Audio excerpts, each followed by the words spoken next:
Okay, let's look at the history of some of these devices and what they're really about.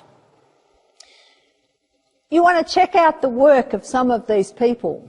Reinhard Voll was a German doctor, homeopath acupuncturist. He lived in the 40s. Now he's the father, really, of EAV, which is electroacupuncture according to Voll. A lot of these systems are based on EAV. Some of them have gone off in other directions. Some of them are treatment systems. Some of them are assessment systems.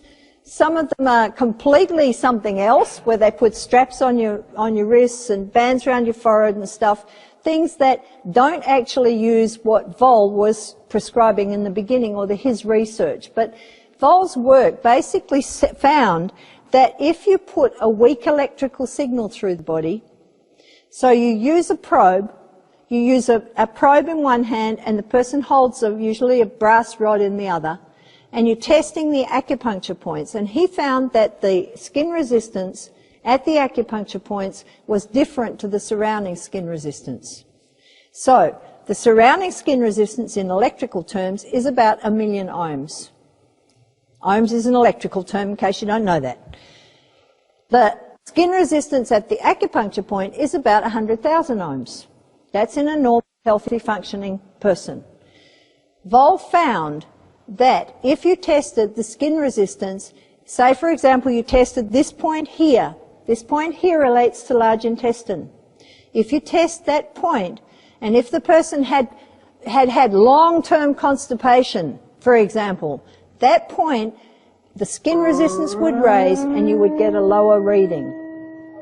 He also found that if there was inflammation in the area, that the skin resistance would lower and you would get a high reading. So, from a normal reading of 100,000 ohms, the difference, the change in reading would give you the difference or the indication that a person was in or out of balance. In my opinion, what we're doing with these systems generally is looking for where is the person out of balance, why are they out of balance, and what do we need to do to bring the person back into balance. It's as simple as that.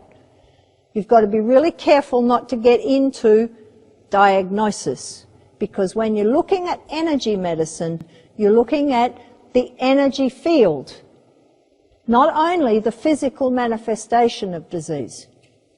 You're looking, hopefully, before it manifests as a disease. So sometimes you'll pick up things that look like a disease state, could be diagnosis, but hang on a minute, let's go back and realize we're working with energy medicine. It's very important.